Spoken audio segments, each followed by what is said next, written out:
So as I started thinking about this, I remembered the narratives offered by Kawu Baraje, former National Secretary, I believe, of the APC. This is reported in Business Day of the 2nd of August, 2022. Baraje was speaking at the occasion of his 70th birthday. And he said, on record, that in the lead up to the 2015 election, they, as the APC, imported Fulanis from Sierra Leone, from Mali, from Senegal, from Niger, and from Chad. He was very specific. He did not mention any other ethnic nationality. He spoke specifically of the Fulani. He said they imported Fulanis from Sierra Leone, Mali, Senegal, Niger, and Chad. I'm not sure if we had influxes from Equatorial Guinea or if the ones in other parts were equally invited, but it was specific. And in 2015, a rabid Fulani redentist and a Muslim fanatic was elected president of Nigeria. Baraje was very, very clear in also saying that the people they invited, they also harmed. Let me repeat myself. Go to the Business Day newspaper of August 2, 2022. I am quoting Kawu Baraje. He was part of the foundation of the APC. He was the factional chairman of the breakaway PDP that was part of the foundation of the APC. There are recorded confessions on TikTok, on YouTube, almost every social media platform. You'll find Fulani people telling you. There's one particular one I watched myself where the guy was like, look, AK-47, that they don't use it to shepherd their cows, that these were given to them. He was specific in saying that. He's on record. Poised to reach you with the truth. Hello and welcome. I remain Joe Vicar. For the very first time, I want to thank APC government for uniting Nigeria. Yes. So if you are watching this video and this is your first time you are going to watch me, I want to plead with you to make sure you are following if you are not following. For those of you who have been following and all my return subscribers, I love you guys. You guys are making me proud. I repeat, for the very first time, the current ruling party called APC have united Nigeria.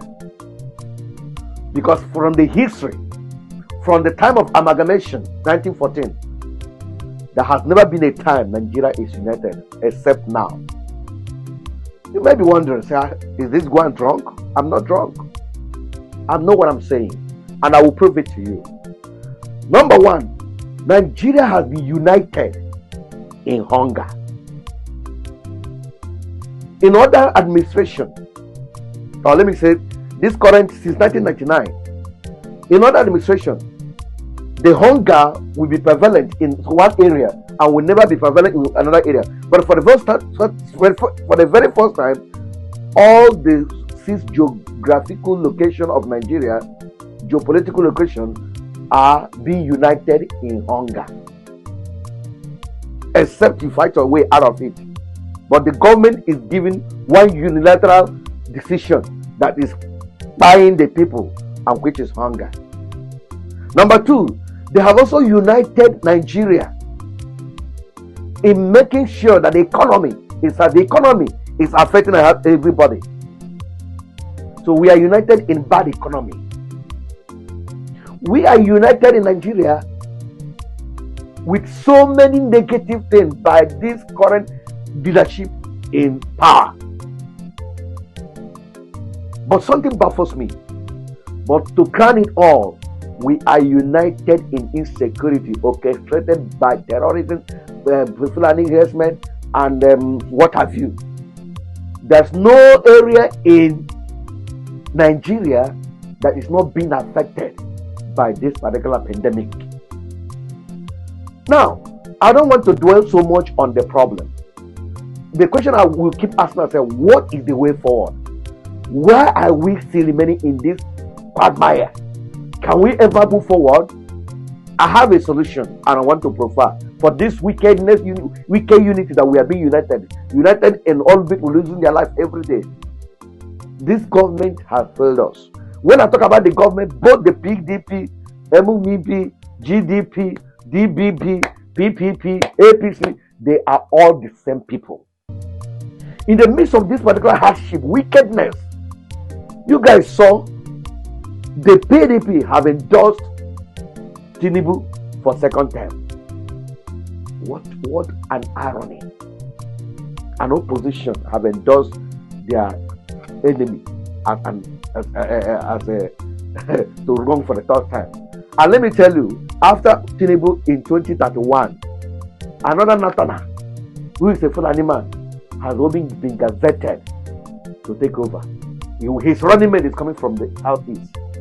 One of the incumbent governors in southeast is going to run mate for that particular Fulani man. This has been written by APC.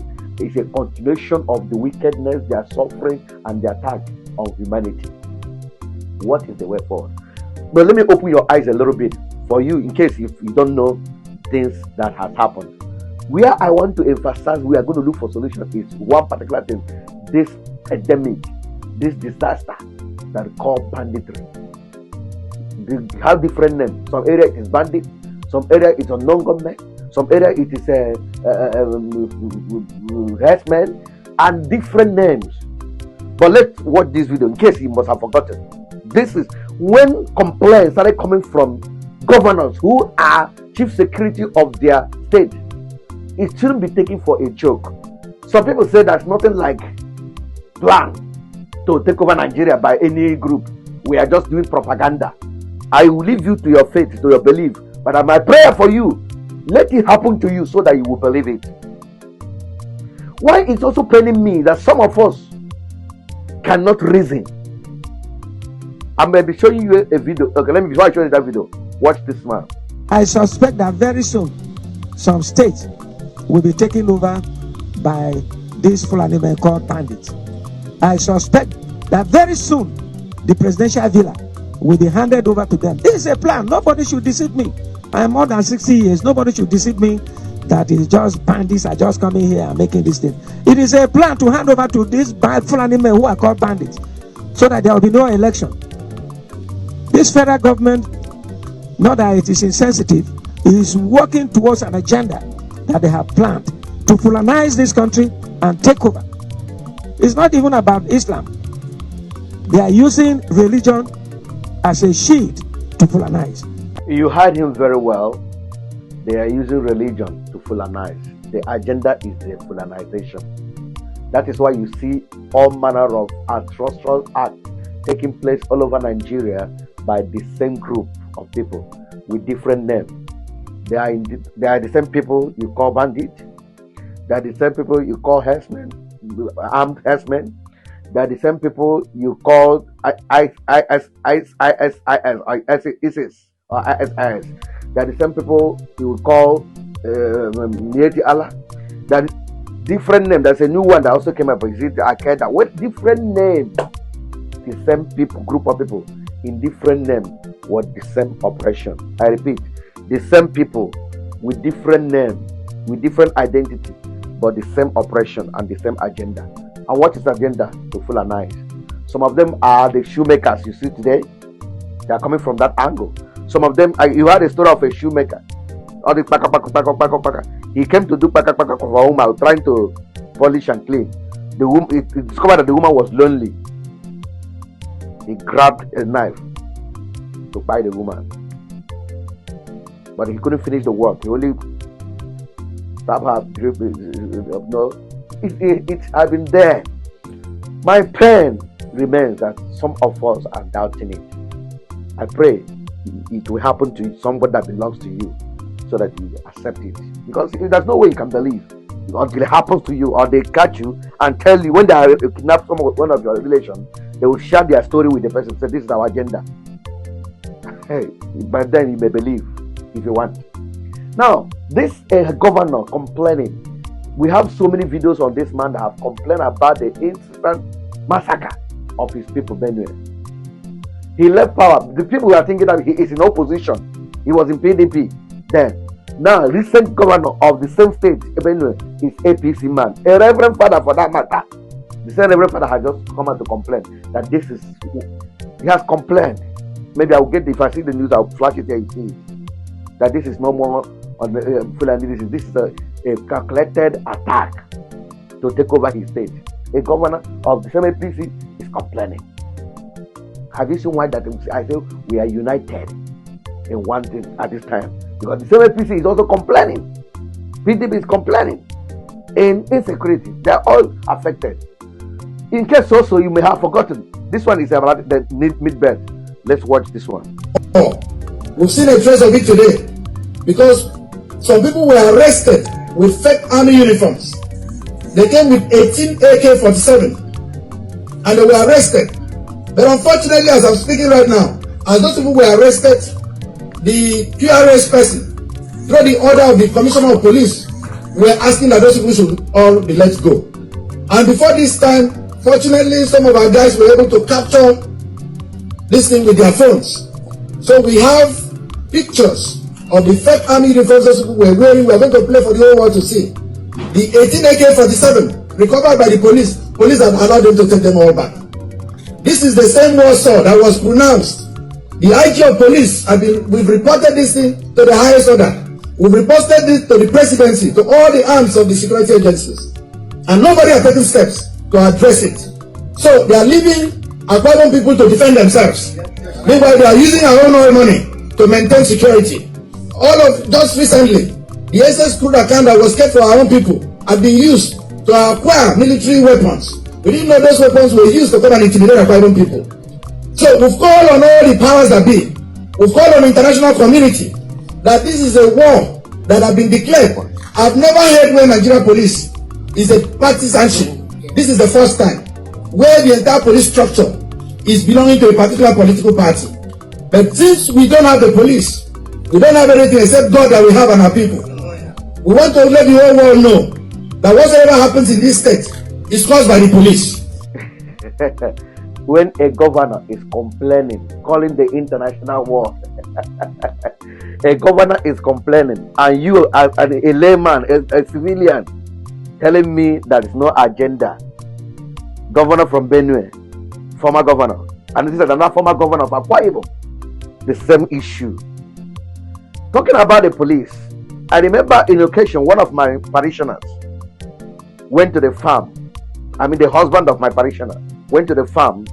He was spied by the same Fulani herdsmen because their cow entered the farm. The man confronted them, they spied him.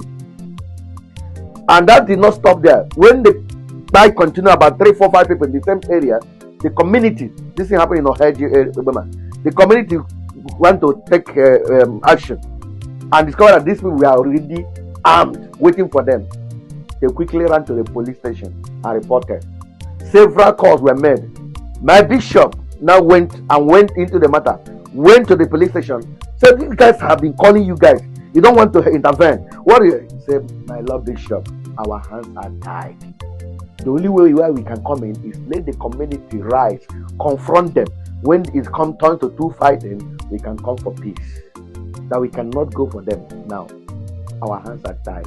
I'm telling you what was told by the police DPO to my bishop so many years ago.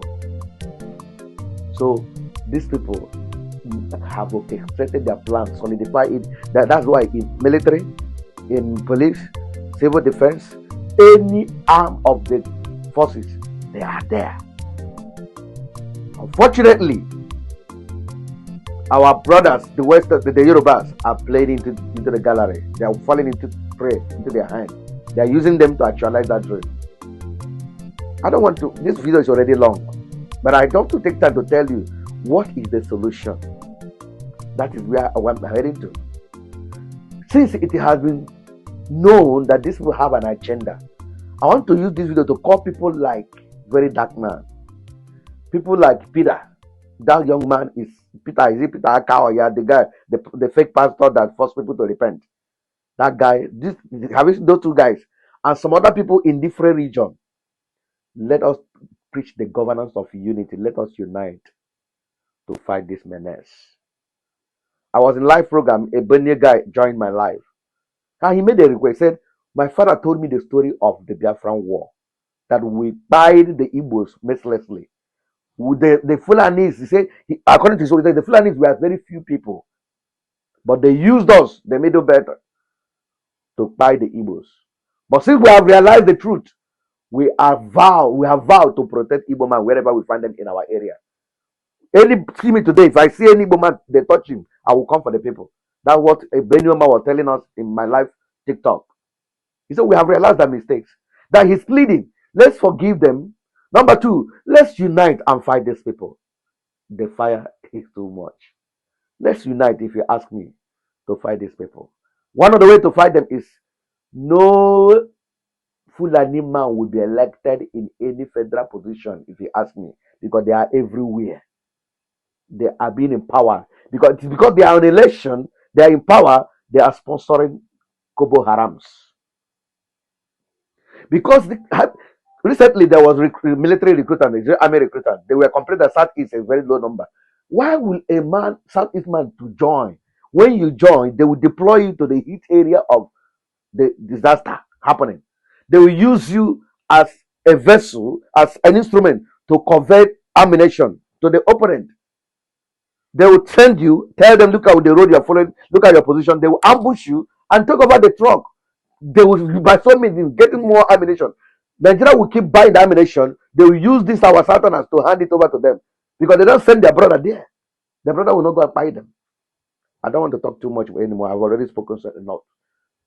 A word is enough for a wise. If you want to agree with me, let's unite at this point. Forget about all this, your tribal, sentimental, religious affiliation, and political affiliation. Let's come together and fight this particular monster called Fulani herdsmen. I rest my case.